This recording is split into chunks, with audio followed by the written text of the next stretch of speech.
Fractions टेस्टों का एक important part है और अक्सर स्टूडेंट इसको सॉल्व करते हुए डिफ़िकल्टी महसूस करते हैं। इस लेक्चर में आपको बहुत ज़्यादा आसान तरीके बताए गए हैं जिसकी मदद से फ्रैक्शंस को आप इजीली सॉल्व कर सकेंगे। फ्रैक्शंस होती क्या हैं? Fraction basically part over whole को शो करती हैं। जैसे कि अगर आपसे कहा जाए कि 15 मिनट एक घंटे का कितना पार्ट होते हैं, तो हम कहेंगे कि 15 मिनट इज़ द पार्ट और 60 इज़ द होल, यानी कि 1/4। 15 मिनट एक घंटे का चौथा हिस्सा यानी कि 1/4 होते हैं। फ्रैक्शंस में पार्ट ओवर होल, इसी को अगर आप टेक्निकली देखें तो ये पार्ट न्यूमरेटर को रिप्रेजेंट करता है और होल डिनोमिनेटर को, यानी कि जो चीज़ फ्रैक्शन के ऊपर होती है उसे न्यूमरेटर और जो नीचे मौजूद होती है उसे डिनोमिनेटर। डिनोमिनेटर इसको पार्ट को डिवाइड करता है। फर्दर इसकी टर्मिनोलॉजी इस तरह से है कि प्रॉपर फ्रैक्शन वो होती है जिसमें न्यूमरेटर यानी कि ऊपर वाला नंबर लेस देन होता है डिनोमिनेटर के नीचे वाले नंबर के। जैसे कि 3/4 ये एक प्रॉपर फ्रैक्शन है क्योंकि 3 is less than 4। Improper fraction में इसका रिवर्स होता है, यानी कि न्यूमरेटर बड़ा होता है और डिनोमिनेटर छोटा होता है। जैसे कि 5/4 ये इम्प्रॉपर फ्रैक्शन है क्योंकि इसमें न्यूमरेटर 5 4 से बड़ा है। मिक्स्ड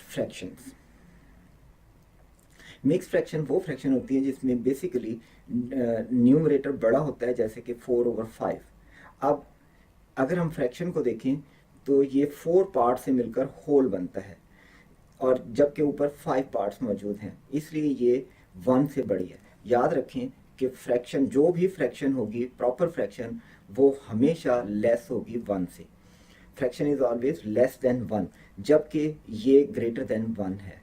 इसका मतलब है कि ये फ्रैक्शन और होल नंबर से मिलकर बनी है। इसको सॉल्व करते हुए हम कहते हैं कि 5 डिवाइडेड बाय 4, 4/4, बाकी बचता है 1, तो ये हमारे पास आएगा 1/4। ये 5/4 एक्चुअली 1 होल एंड 1/4 था। इसमें ये होल पार्ट है और ये इसके अंदर फ्रैक्शनल पार्ट है और इसीलिए इसको हम मिक्स्ड फ्रैक्शन कहते हैं क्योंकि ये मिक्स ऑफ होल नंबर और फ्रैक्शन होती है। फिर आते हैं इक्विवेलेंट फ्रैक्शन। इसमें फ्रैक्शन की न्यूमेरिकल वैल्यू सेम होती है, बावजूद इसके कि नंबर न्यूमरेटर और डिनोमिनेटर डिफरेंट हो सकते हैं। मसलन 3/5 और 6/10, इन दोनों में कोई फ़र्क नहीं है। हालांकि इसका न्यूमरेटर 3 है और इधर 6 है, इसका डिनोमिनेटर 5 है और इसका 10 है, लेकिन ये दोनों इक्विवेलेंट फ्रैक्शंस हैं क्योंकि अगर हम इसे 2 से कैंसिल करेंगे तो ये अगेन रिड्यूस होकर 3/5 बन जाएगी। रिड्यूस फॉर्म वो फॉर्म होती है जिसमें कोई भी कॉमन फैक्टर ना हो। जैसे कि अभी मैंने एग्जांपल दी थी कि 3/5 ये एक फ्रैक्शन है और इसके एक इक्विवेलेंट फ्रैक्शन है 6/10। अब आप देखें कि इस 6/10 में 2 फैक्टर है जो दोनों को 6 को और 10 को डिवाइड करता है। ये 6/10 रिड्यूस फॉर्म नहीं है, ये इक्विवेलेंट फॉर्म है और इसकी रिड्यूस फॉर्म है 3/5। अगर हम इक्विवेलेंट फ्रैक्शन को कॉमन फैक्टर से डिवाइड कर दें तो हमारे पास रिड्यूस फॉर्म आ जाएगी। जैसे कि 15/25 है, अगर हम इसमें देखें तो ये दोनों नंबर 5 से डिवाइड होते हैं। इसको हम 5 से डिवाइड कर देते हैं तो ये 3/4 आ जाता है, जो कि इसकी रिड्यूस फॉर्म है क्योंकि ये फर्दर छोटी नहीं हो सकती, इसमें कोई कॉमन फैक्टर नहीं है। अब आते हैं मल्टीप्लाइंग फ्रैक्शंस को मल्टीप्लाई कैसे करते हैं। जैसे अगर आपके पास है 3/5 और आपने इसको मल्टीप्लाई करना है 1/2 से, तो इसका सिंपल तरीका ये होता है कि न्यूमरेटर को न्यूमरेटर से मल्टीप्लाई करें और डिनोमिनेटर को डिनोमिनेटर से मल्टीप्लाई कर दें, तो ये आपके पास आ जाएगा 3/10। ये मल्टीप्लाई हो गया। ये भी ध्यान में रखिए कि बाज़ औक़ात कैंसिलेशन भी ज़रूरी हो जाती है। जैसे कि अगर आपके पास है 6/9, अब ये रिड्यूस फॉर्म नहीं है, पहले इसको रिड्यूस में कन्वर्ट करते हैं तो ये हो जाएगा आपके पास 2/3। और अगर हमने इसको मल्टीप्लाई करना हो 4/10 से तो हम इसको पहले कैंसिल भी कर सकते हैं। तो ये आपके पास आ जाएगा 1 × 4/3 × 5 इज इक्वल टू 4/15। इसी तरह से एक और एग्जांपल लेते हैं, 5/7 मल्टीप्लाइड बाय 21/30। अब आप देखें कि ये डायरेक्ट मल्टीप्लाई भी हो सकते हैं, लेकिन अगर हम इन्हें रिड्यूस कर लें तो ये ज़्यादा बेहतर होगा, या इनको क्रॉस कर लें। तो अगर हम रिड्यूस करते हैं तो ये 21/30 दोनों नंबर कैंसिल हो रहे हैं 3 से, तो ये बन जाएगा 5/7। और ये 5/7 फर्दर रिड्यूस नहीं हो सकता, इसमें कोई कॉमन फैक्टर नहीं है। लेकिन 21/30 में 3 कॉमन फैक्टर है। 3 से 21 को डिवाइड करें तो 7 आ जाएगा, और 30 को 3 से डिवाइड करेंगे तो 10 से आ जाएगा। अब आप इसे मल्टीप्लाई करते हुए या तो दोनों न्यूमरेटर और डिनोमिनेटर को मल्टीप्लाई कर लें, लेकिन उससे आपके पास बड़े नंबर्स आ जाएंगे। बेहतर यह है कि इसे पहले कैंसिल कर लें। 7 से 7 कैंसिल होकर 1 1 आ गया, इधर भी 1 और इधर भी 1। 5 कैंसिल हो गया, 5 1 5 और 5 2 10। तो ये आपके पास आ जाता है 1 × 1/1 × 2 and this is equal to 1/2। ये इसका आंसर है। इन दोनों को मल्टीप्लाई करने से आपके पास आंसर आता है 1/2।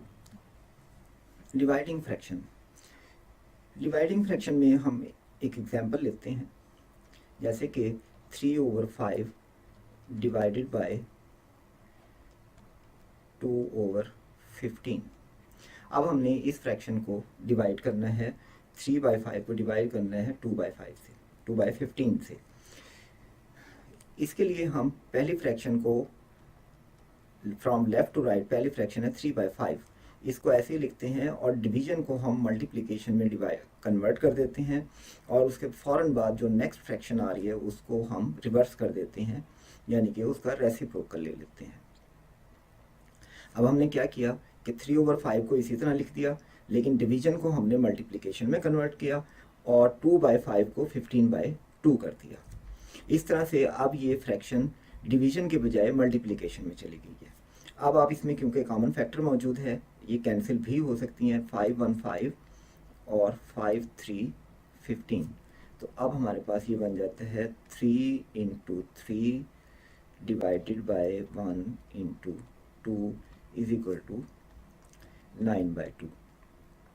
अब चूंकि न्यूमरेटर इसमें 9 है और वो बड़ा है डिनोमिनेटर से, इसलिए हम इसको फर्दर डिवाइड करते हैं। 9 divided by 2, 2 4 8 and the remainder is 1। तो आपके पास आंसर आता है 4 1/2। इसलिए हम कहेंगे कि 9/2 इज इक्वल टू 4 1/2, और ये इस डिवीजन का रिजल्ट है। यानी कि डिवीजन करते हुए हम पहली फ्रैक्शन को एज इट इज़ लिखते हैं और उसके बाद मल्टीप्लिकेशन में कन्वर्ट कर देते हैं डिवीजन को, और फ्रैक्शन का रेसिप्रोकल ले लेते हैं। एडिंग फ्रैक्शन की एग्जांपल देखते हैं कि ये एक लंबा मेथड होता है, लेकिन नेक्स्ट सेक्शंस में मैं आपको बताऊंगा कि कैसे इसको बड़े आसानी के साथ आप सॉल्व कर सकते हैं। नॉर्मली हम क्या करते हैं, अगर आपसे कहा जाए कि 3/4 प्लस 2/5 करें, तो आप क्या करते हैं कि आप इनका एलसीएम लेते हैं। एलसीएम वो नंबर होता है जो इन दोनों फैक्टर्स का कॉमन मल्टीपल होता है, या सिंपल अल्फाज में ये दोनों नंबर यानी कि 4 और 5 उस नंबर को डिवाइड करते हैं। तो 20 इसका एलसीएम है, क्योंकि 20 वो नंबर है जिसको 4 भी डिवाइड करता है और 5 भी। उसके बाद आप 20 को 4 से डिवाइड करते हैं, तो आंसर आता है 5। अब ये जो 5 आया है, 5 को ऊपर वाले नंबर से मल्टीप्लाई करते हैं, तो ये आ जाएगा 5 × 3 15 प्लस का साइन। अब 20 को 5 से डिवाइड करें तो आंसर आएगा 4। 4 को आप ऊपर वाले से मल्टीप्लाई करेंगे तो ये आ जाएगा 8। और 15 और 8 23, 23/20। अब क्योंकि 23 20 से बड़ा है तो हम इसको डिवाइड करेंगे। 23 डिवाइडेड बाय 20, ये 1 पर गया और बाकी बच गया 3, तो इसका आंसर आता है 1 3/20। यहाँ पर हमारे पास आंसर होगा 1 3/20। एक और एग्जांपल लेते हैं, 5/8 प्लस 1/4। अब आप देखें कि इसमें 8 वो नंबर है जिसको 8 भी डिवाइड करता है और 4 भी, इसलिए इसका एलसीएम होगा 8। 8 को 8 से डिवाइड करेंगे 1 आएगा, और 1 को 5 से मल्टीप्लाई करेंगे तो 5 आ जाएगा, प्लस 8 डिवाइडेड बाय 4 2 आया, 2 को मल्टीप्लाई किया 1 से तो ये 2 आ गया, यानी कि अब आपके पास आंसर है 7/8। ये क्योंकि प्रॉपर फॉर्म में है इसलिए हम इसको फर्दर सॉल्व नहीं कर सकते, और इसका आंसर होगा 7/8। अब हम मूव करते हैं कुछ आसान तरीकों में जिसपे ये लंबा प्रोसीजर ना किया जाए और इजीली फ्रैक्शंस के क्वेश्चंस को सॉल्व किया जाए। एग्जांपल 1 में देखें कि 793 प्लस 2/7। अब पहले मैं इसको नॉर्मल तरीके से सॉल्व करता हूँ। नॉर्मल तरीके से हम ये करते हैं कि 793 over 1 प्लस 2/7, इसका एलसीएम आता है 7। अब 7 से 1 को डिवाइड करेंगे 7, और फिर इसको 7 को 793 से मल्टीप्लाई करेंगे, तो 793 मल्टीप्लाइड बाय 7, इसका आंसर आपके पास आएगा 1 5 5 एंड 5, यानी कि 5 5 5 एंड 1। फिर 7 को 7 से डिवाइड करेंगे 1 आएगा, 1 को 2 से मल्टीप्लाई किया तो 2 आ गया, यानी कि ये अब आपके पास बन गया 5 5 5 3/7। अब हम इस 5 5 5 3 को 7 से डिवाइड करेंगे, तो ये आपके पास आंसर आता है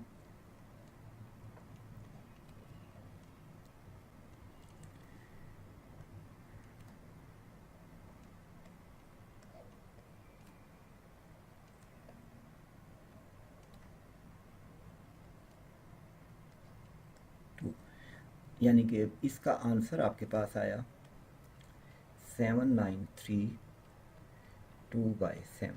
ये वो प्रोसीजर है जो नॉर्मली किया जाता है, लेकिन आप गौर करें कि अगर मैं इस में से सिर्फ ये प्लस का साइन रिमूव कर दूं तो वही आंसर आ जाएगा जो कि हमने एक कन्वेंशनल मेथड से कैलकुलेट किया है। इन दोनों में कोई फ़र्क नहीं है, ये दोनों एक ही चीज़ है। यानी कि इतना लंबा प्रोसीजर करने के बजाय अगर आप प्लस का साइन ड्रॉप कर दें तो एडिशन हो जाएगी। ये स्पेशली इस केस में है जब आपके पास एक whole number 793 is a whole number और इसमें एक फ्रैक्शन ऐड करनी है, तो आप क्या करते हैं कि इसमें से प्लस का साइन हटा दें और फ्रैक्शन को एज इट इज़ लिखते हैं। यही इसकी एडिशन का आंसर होगा। और एग्जांपल ले लेते हैं, 15 प्लस 3/4। तो बजाय इसके कि हम एलसीएम से सॉल्व करें, हम इसका आंसर कहेंगे 15 3/4। अब नेक्स्ट स्टेप में देखते हैं। अब आपके पास है एक होल नंबर और एक मिक्स फ्रैक्शन जिसमें 4 इज़ द होल नंबर और 2/7 इज़ ए फ्रैक्शन। अगर आपने इसको सॉल्व करना है तो इसके लिए भी हम बिल्कुल आसान मेथड करेंगे, और वो ये होगा कि 793 और 4 को पहले ऐड कर लें और 2/7 को इसके साथ लगा दें। हम इसको यूं लिखते हैं, यानी कि ये हो गया 797 और 2/7। यानी कि इस स्टेप को भी करने की ज़रूरत नहीं है, आप आसानी के साथ 4 को 793 में ऐड करें और 2/7 उसके साथ लगा दें तो आपके पास आंसर आ जाएगा। मसलन एक और एग्जांपल देखें, 15 प्लस 4 3/4। अब अगर हमने इसको सॉल्व करना है तो ये 4 होल नंबर है, इसमें आप इसको ऐड करते हैं तो ये हो गया 19 और फ्रैक्शन इसके साथ लगा दें, यही इसका आंसर है। फर्दर किया जा सकता है 19 प्लस 3 5/8। आप देखेंगे अगर हम इसे नॉर्मल तरीके से करेंगे तो ये बहुत बड़ा क्वेश्चन हो जाएगा, क्योंकि आप इसको 3 को 8 से मल्टीप्लाई करेंगे, 4 उसमें ऐड करेंगे, फिर एलसीएम और फिर उसके बाद एक लंबा चौड़ा प्रोसीजर होगा। लेकिन इस केस में आप क्या करें कि 3 को 19 में ऐड करें, ये हो जाएगा 22 और 5/8 इसके साथ लगा दें, यही इसका आंसर है। अब आप देखेंगे दोनों मिक्स फ्रैक्शंस, जब पिछले दोनों केसेस के अंदर एक होल नंबर और एक फ्रैक्शन थी, एक होल नंबर और एक मिक्स फ्रैक्शन थी, अब दोनों ही मिक्स फ्रैक्शन है। तो इसको सॉल्व करने के लिए हम क्या करते हैं कि अगेन वही चीज़, आप होल नंबर्स को अलहदा कर लें। तो इसमें इक्वेशन है, क्वेश्चन है 2 1/3 प्लस 6 2/5। 6 भी होल नंबर है और 2 भी होल नंबर है, आप इसको एक साइड पे रख करते हैं। 2 + 6 8। अब आपके पास बाकी बचता है 1/3 प्लस 2/5। आप चाहें तो इसको एलसीएम लेकर सॉल्व कर लें, क्योंकि अब इसमें होल नंबर नहीं है तो ये आसानी के साथ सॉल्व हो जाएगा। और अगर आप चाहें तो इसको इस तरह से भी किया जा सकता है, जैसे कि a/b प्लस और माइनस c/d। तो आप इसको क्रॉस मल्टीप्लाई भी कर सकते हैं और दोनों नीचे वालों को आपस में मल्टीप्लाई कर दें, यानी कि इसका आंसर बनेगा, नीचे दोनों को मल्टीप्लाई किया BD आ गया और D को A से मल्टीप्लाई करेंगे AD आ जाएगा, प्लस है या माइनस है, और फिर B और C को मल्टीप्लाई किया तो BC आ जाएगा। यही चीज़ इस पे अप्लाई करें तो दोनों को मल्टीप्लाई कर से नीचे 15 आ गया, 5 को 1 से किया तो 5 मल्टीप्लाई होकर आ गया, 3 को 2 से किया तो 6 आ गया। अब इसका आंसर है 11/15। ये आपके पास होल पार्ट है और ये आपके पास फ्रैक्शनल पार्ट है, और दोनों ने ऐड होना है क्योंकि ये प्लस के साइन के साथ है, माइनस नहीं आया। तो अभी जो हमने प्रीवियस स्लाइड्स में देखा था उसके मुताबिक प्लस करने के लिए हम ये करते हैं कि 8 11/15 इन दोनों को जस्ट ज्वाइन कर दें, ये आपके पास इस फ्रैक्शन का आंसर आ गया। अब हम सबट्रैक्शन की तरफ आते हैं। सबट्रैक्शन में भी अगर आप एलसीएम से करेंगे तो ये एक लेंथी प्रोसीजर हो जाएगा और टाइम कंज्यूमिंग होगा और गलती के चांसेस भी होते हैं, इसलिए हम इसको भी अपने ही मेथड से करेंगे जो अभी मैंने एडिशन में बताया है। सिर्फ थोड़ा सा चेंज होगा जो अभी मैं एक्सप्लेन करता हूँ। आप इस एग्जाम्पल को देखें, 793 - 2/7। इसके लिए सॉल्व करने से पहले मैं आपको एक कंसेप्ट देता हूँ जिसे हम कहते हैं कॉम्प्लीमेंट। कॉम्प्लीमेंट क्या होता है? ये कॉम्प्लीमेंट रिमेनिंग को शो करता है। फॉर एग्जांपल अगर आपके पास फ्रैक्शन है 3/4, तो एक्चुअली ये क्या लिखा हुआ है? ये लिखा हुआ है कि आपके पास एक चीज़ थी, आपने उसके 4 इक्वल पार्ट्स किए और उसमें से 3 ले लिए, तो बाकी क्या बचा? बाकी बचा एक पार्ट 1/4, क्योंकि एक चीज़ के 4 पार्ट करके अगर आप 3 ले लेते हैं तो बाकी बच जाएगा एक पार्ट। इसको हम कहते हैं कि 3/4 का कॉम्प्लीमेंट 1/4 है और 1/4 का कॉम्प्लीमेंट 3/4 होगा। ये हमेशा रिमेनिंग अमाउंट बताता है, यानी कि अगर क्लास के अंदर 2/5 गर्ल्स हैं तो बॉयज़ कितने होंगे? बॉयज़ 3/5 होंगे, क्योंकि टोटल क्लास के पार्ट्स 5 किए गए, उसमें से 2 पार्ट्स गर्ल्स हैं तो बॉयज़ 3/5 होंगे, बाकी जो 3 पार्ट्स बच गए। अगर आप 1/10 खर्च कर देते हैं तो आपके पास 9/10 बाकी बच जाएगा। ये है कॉम्प्लीमेंट। कॉम्प्लीमेंट आपको हमेशा रिमेनिंग बताता है, यानी कि अगर आपने 1/10 खर्च कर दिया तो आपके पास बाकी ये बच गया जो कि 1/10 का कॉम्प्लीमेंट है। यही कंसेप्ट हम फ्रैक्शन में भी अप्लाई करते हैं। हालांकि ये कॉम्प्लीमेंट का कंसेप्ट आगे जाकर हम इसे खासा यूज़ करेंगे, क्योंकि बहुत से क्वेश्चन इसकी मदद से इजीली सॉल्व किए जा सकते हैं। अब हम अपने एग्जाम्पल की तरफ आते हैं। 793 - 2/7। इसका बिल्कुल आसान तरीका मैं अभी बताता हूँ, लेकिन पहले हम इसका आंसर कन्वेंशनल मेथड से मालूम करते हैं कि एक्चुअली इसका आंसर कन्वेंशनल मेथड से क्या आता है। देखें, एलसीएम मेथड से मैं इसको सॉल्व करता हूँ। तो इसका एलसीएम आ जाएगा 7, नीचे आ गया 7। अब 7 को 1 से डिवाइड करेंगे, 7 फिर इससे मल्टीप्लाई करेंगे, तो पिछले स्लाइड में हमने अभी इसको सॉल्व किया था, इसका आंसर आता है ये और -2। तो अब आपके पास बाकी बचता है 5, 5, 4, 9 डिवाइडेड बाय 7। अब इसको आप डिवाइड करें, 5, 5, 4, 9 डिवाइडेड बाय 7। आपके पास इसका आंसर आता है 7, 7, 4, 9, 7, 9, 6, 3, 1, 9, 7, 2, 14, बाकी बच गया 5। इसका आंसर आपके पास आता है 7, 9, 2, 5 बाय 7। अब ये आंसर कन्वेंशनल मेथड से, एलसीएम मेथड से ये आता है। अब आप देखेंगे इसमें टाइम भी लगता है, कैलकुलेशन भी बड़ी है, गलती के चांसेस भी हैं, लेकिन अगर हम इसको एक अपने मेथड से करें तो उसका तरीका ये है कि होल नंबर में से आप एक कम कर दें। ये हो गया 7, 9, 2, होल नंबर में से मैंने एक कम कर दिया, और उसके बाद ये जो फ्रैक्शन है इसका आप कम्प्लीमेंट ले लें। 2/7 का कम्प्लीमेंट होगा 5/7, और आप देखें कि ये आंसर और ये आंसर सेम है। तो मेथड क्या हुआ कि जब आपने किसी भी होल नंबर में से फ्रैक्शन माइनस करनी हो तो होल नंबर में से आप एक लेस कर देंगे और फ्रैक्शन का कम्प्लीमेंट ले लेंगे। मसलन 15 - 3/4, इसका आंसर क्या होगा 14। 1 लेस कर दिया हमने होल नंबर में से, और फ्रैक्शन का कम्प्लीमेंट 3/4 का कम्प्लीमेंट होगा 1/4। ये इसका आंसर आ गया।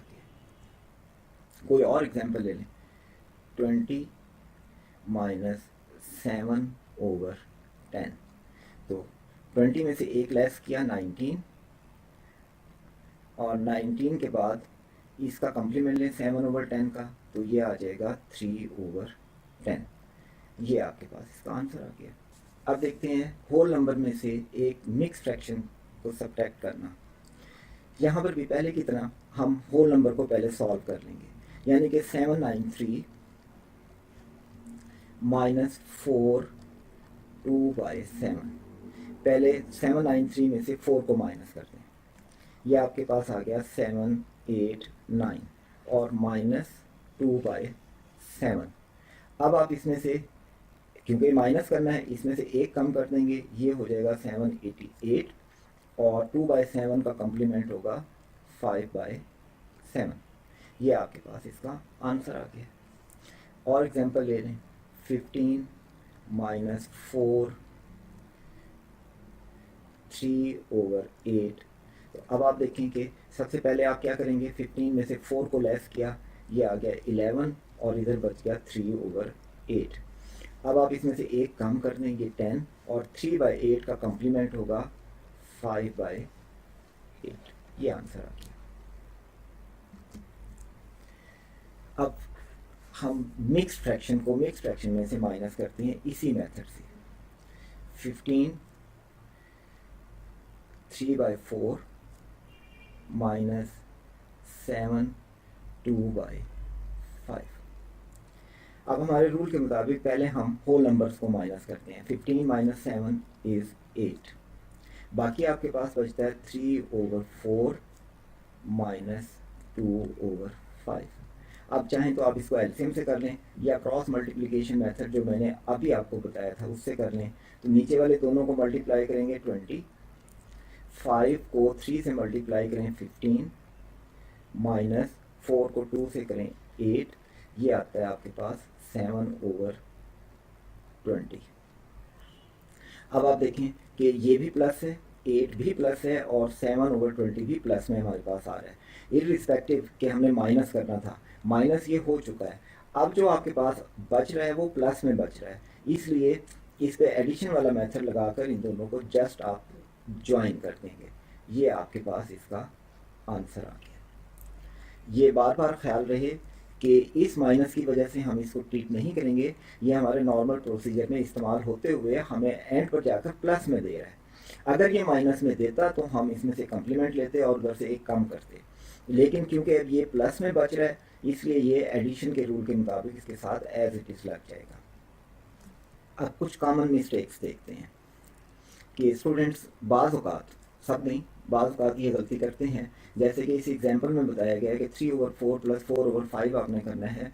तो याद रखें कि न्यूमरेटर और डिनोमिनेटर को आप अलग-अलग ऐड नहीं कर सकते। मल्टीप्लाई हम इसी तरह से करते थे कि न्यूमरेटर को न्यूमरेटर से मल्टीप्लाई कर देते थे और डिनोमिनेटर को डिनोमिनेटर से, लेकिन एडिशन के केस में ऐसा नहीं होगा। यानी कि अगर आप दोनों ऊपर वालों को अलग ऐड करते हैं और नीचे वालों को, तो ये इक्वल आंसर नहीं आएगा, ये रॉन्ग होगा। इसको सॉल्व करने के लिए आपको वही जो अभी पिछले सेक्शंस में हमने देखा है वो मेथड करना पड़ेगा कि आप या तो इसका एलसीएम लें या फिर क्रॉस मल्टीप्लाई मेथड से करें। तो नीचे इसके 20 आ गया 4 × 5 और इसको 3 को 5 से मल्टीप्लाई किया 15 प्लस आ रहा है और 4 × 4 16, ये आपके पास आ जाएगा 31/20। अब 31 क्योंकि बड़ा है इसको 20 से डिवाइड करेंगे, 1 पर जाएगा, बाकी बच गया 11, तो आपके पास आंसर आता है 1/11/20।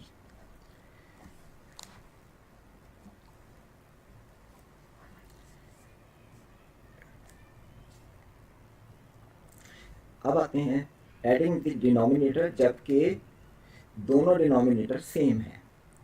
सेम होने का मतलब ये नहीं कि आप अगेन आप इन्हें ऊपर नीचे ऐड कर दें, यानी कि न्यूमरेटर को न्यूमरेटर से और डिनोमिनेटर को डिनोमिनेटर से, तो ये ऐसा नहीं मुमकिन होगा। इसके बजाय आप 5 को एलसीएम के तौर पर लेंगे, 5 और 5 का एलसीएम होगा 5 और फिर नॉर्मल तरीके से आप इसको ऐड करेंगे। 5 एलसीएम है, 5 / 5 1 को 3 से मल्टीप्लाई किया तो ये 3 आ गया, फिर इन दोनों 5 को आपस में डिवाइड किया तो 1 आया, 1 को 4 से मल्टीप्लाई किया 4 आ गया, तो इसका आंसर आ जाएगा 7/5 और ये इक्वल होगा 1/2/5 के। स्प्लिटिंग द डिनोमिनेटर, इसी तरह से आप ये भी नहीं कर सकते कि अगर 3 + 9 आ रहा है तो आप इनको अलग अलग नहीं लिख सकते, क्योंकि ये जब आप सॉल्व करते हैं तो एलसीएम एक कॉमन नंबर होता है जो नीचे आ रहा होता है। तो ये भी एक गलत मेथड है कि अगर 3 + 9 डिनोमिनेटर है तो आप 3 एक दफ़ा लिखते हैं और 9 एक दफ़ा लिखते हैं, क्योंकि अगर हम इसे इस वाले पार्ट को सॉल्व करें तो हमारे पास एलसीएम 9 आता है। 9 को 3 से डिवाइड करेंगे तो यहाँ पर 15 आ जाएगा, और ये इसके इक्वल नहीं आ सकता। अलबत्ता न्यूमरेटर को स्प्लिट करना मुमकिन है, यानी कि अगर आपके पास a + b/k हो तो हम इसको इस तरह लिख सकते हैं, लेकिन आप इस तरह नहीं कर सकते जो कि इस केस में किया गया है कि नीचे अगर आप प्लस में दे दें 5/a + b, तो ये ऐसा नहीं हो सकता। दिस इज नॉट ट्रू, जबकि ये मुमकिन है कि डिनोमिनेटर अगर आपके पास एक है और न्यूमरेटर में प्लस या माइनस का साइन आ रहा है तो आप इनको स्प्लिट कर सकते हैं। कंपेयरिंग फ्रैक्शन, फ्रैक्शन को कंपेयर कैसे किया जा सकता है, एग्जाम्पल देखते हैं क्रॉस मल्टीप्लिकेशन मेथड में कि अगर आपके पास है 3/4 और 5/7, तो इसमें से कौन सी फ्रैक्शन बड़ी है। इसके लिए क्रॉस मल्टीप्लिकेशन मेथड में हम 7 को 3 से मल्टीप्लाई करेंगे 21, फिर 4 को 20 से मल्टीप्लाई करेंगे तो 20, इसमें 21 बड़ा है तो ये 3/4 जो है वो बड़ी फ्रैक्शन होती है। इसी तरह से अगर ये 3 फ्रैक्शंस होती तो भी हम इसको इस तरह से सॉल्व करते, जैसे कि 3/4 5/7 और 8/11 है। तो अब हम इसको सॉल्व करने के लिए पहले इन दोनों को कंपेयर करते हैं क्रॉस मेथड से। तो हम लिखते हैं 3/4 5/7। 3 को 7 से मल्टीप्लाई करें 21, और 4 को 5 से मल्टीप्लाई करें 20, तो 21 बड़ा है, यानी कि ये 3/4 बड़ी है 5/7 से। अब क्योंकि हमने सबसे बड़ी फ्रैक्शन पे अगर पहुंचना है तो हम बड़े वाली को आगे लेके चलेंगे, और अगर हमने सबसे छोटी फ्रैक्शन मालूम करनी है तो फिर हम 5/7 जो छोटी फ्रैक्शन थी उसको आगे कंपेयर करते। अब हमने ग्रेटेस्ट फ्रैक्शन पे पहुंचना है तो हम 3/4 को आगे लेके चलते हैं, और ये हो जाएगा 3/4, और ये है 8/11। इसको इससे मल्टीप्लाई करेंगे 33, और इसको इससे मल्टीप्लाई करेंगे 32। तो इस केस के अंदर 33 बड़ा है, इसलिए 3/4 इन तीनों फ्रैक्शंस में सबसे बड़ी फ्रैक्शन है। अब अगर 3-4 फ्रैक्शन दी हुई हों, जैसे कि अगर हम देखें कि 3/4, 5/6 और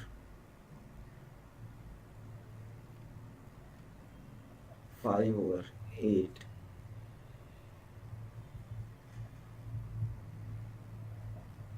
टू ओवर 6, तो आप देखें कि कॉमन डिनोमिनेटर में ये और ये दोनों कॉमन है, यानी कि इसमें भी 6 है, इसमें भी 6 है।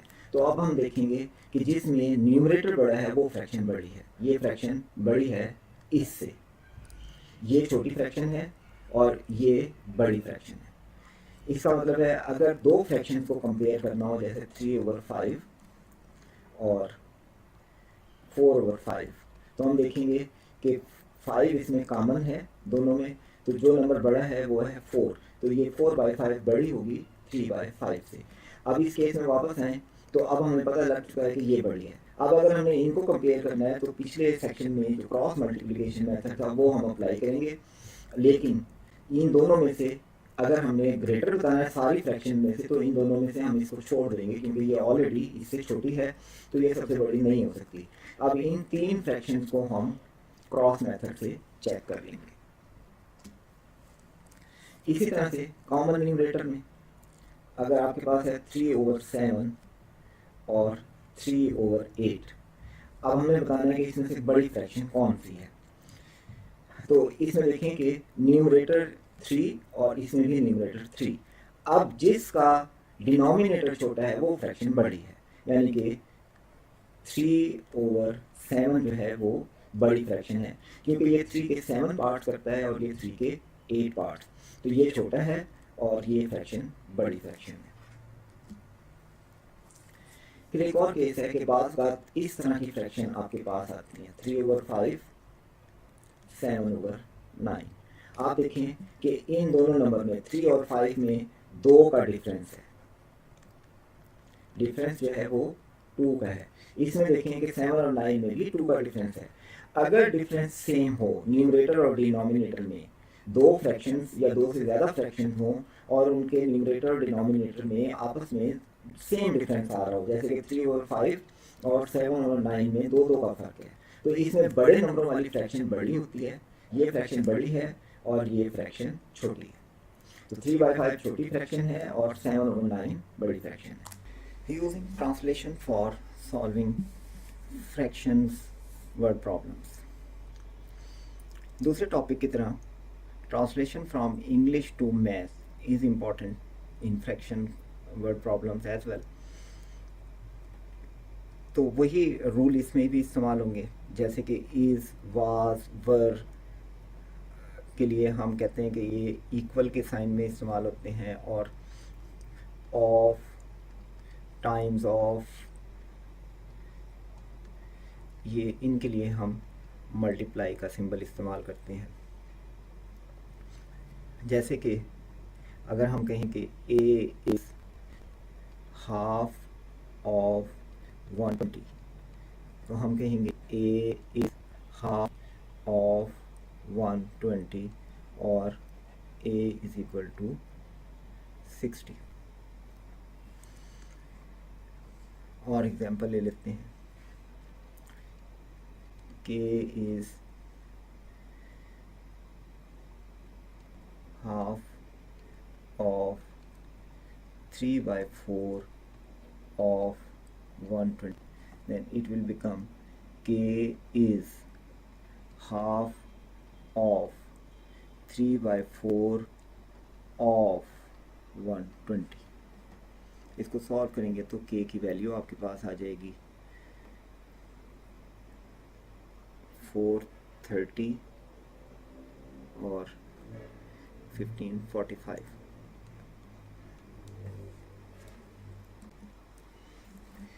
इसकी एग्जांपल देखते हैं।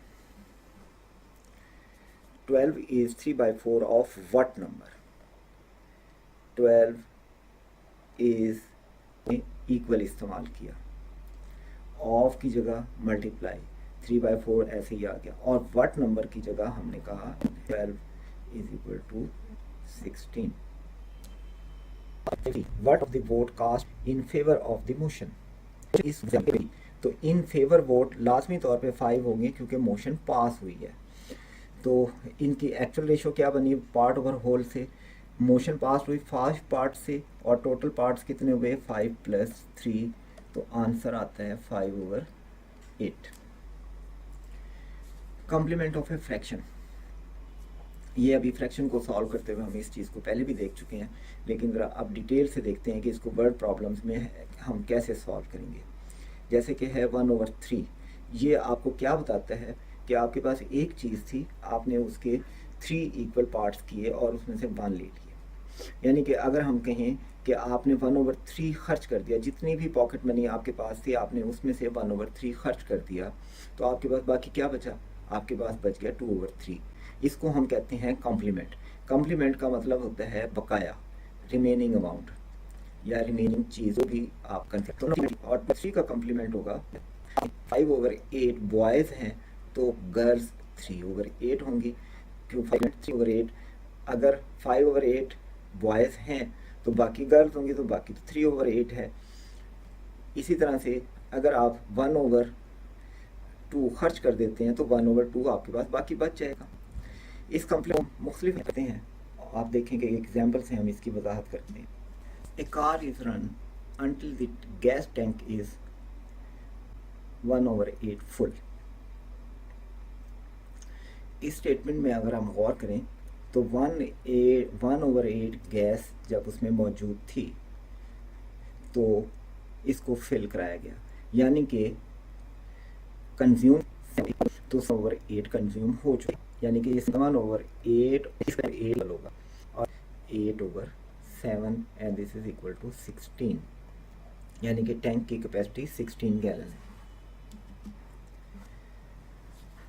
A man spent 15/16 of his entire fortune in buying a car for 7,500, यानी कि ये 7,500 कार की, यानी कि 15/16 है, 16/15 और and this is equal to 8,000। अब देखेंगे उसने 7,500 खर्च किया है और ये उसकी इनकम का 15/16 है।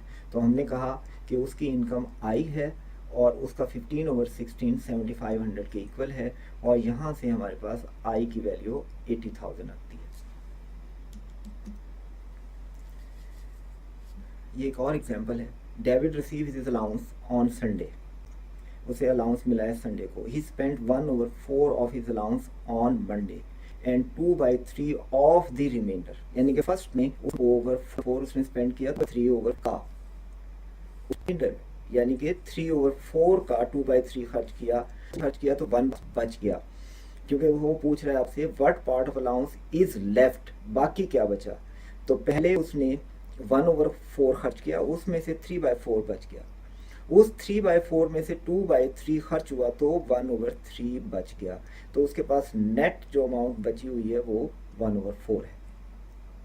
ये मेथड जो हमने इस्तेमाल किया है ये कॉम्प्लीमेंट बेस्ड है।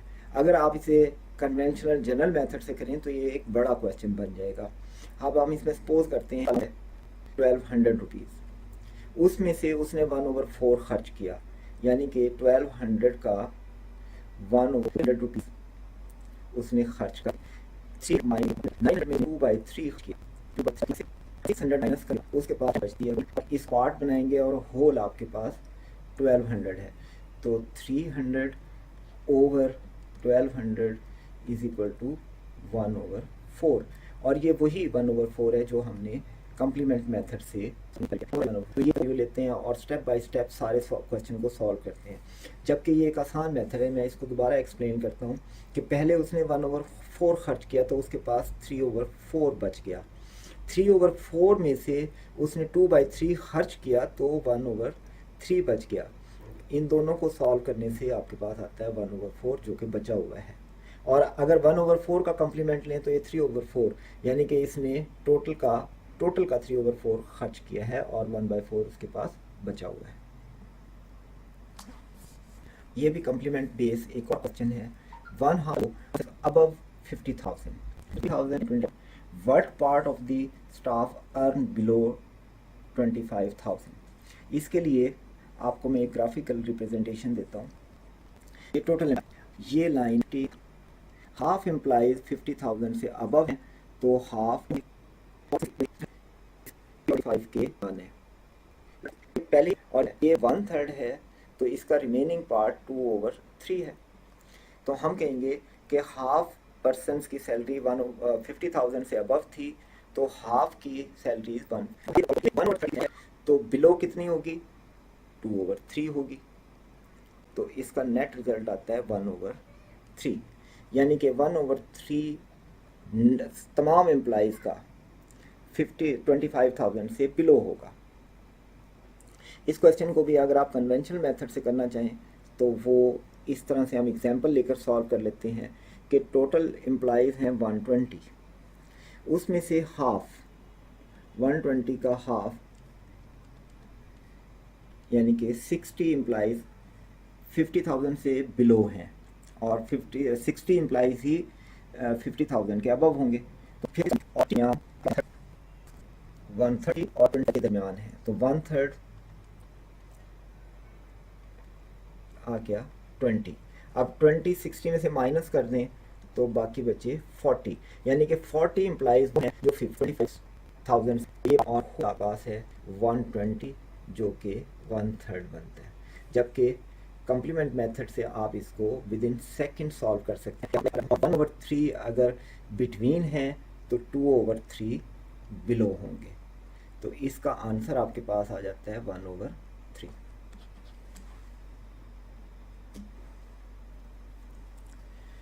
अब एक और एग्जांपल देखें।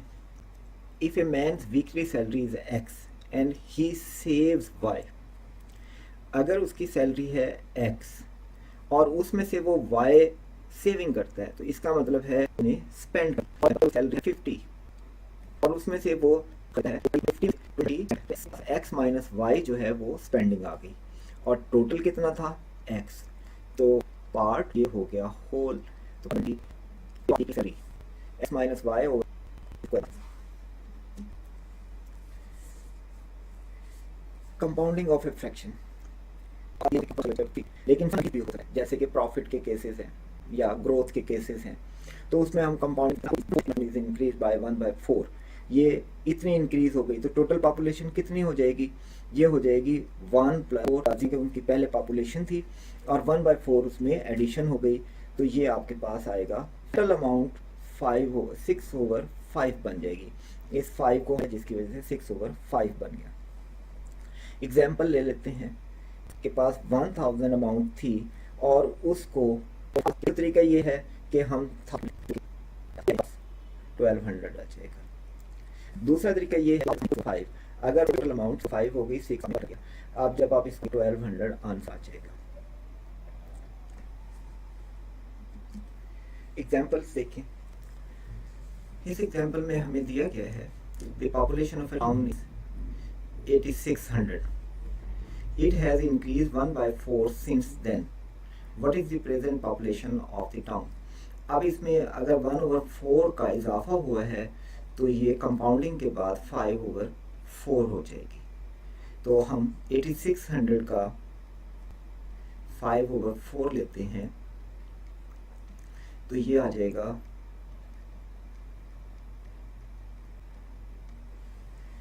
जो कि बनता है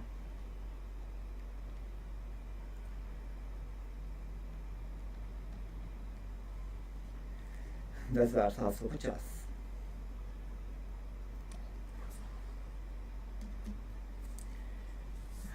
करीम इन्वेस्टेड 27 प्रॉफिट हुआ, what will be the total amount after 1 year. तो एक साल के बाद टोटल अमाउंट कितनी हो जाएगी, क्योंकि उसे 9 प्रॉफिट हुआ, तो टोटल अमाउंट होगी 10/9, जो कि इक्वल होगी 30,000 की। 27,000 डिवाइडेड बाई 9 मल्टीप्लाइड बाई 10।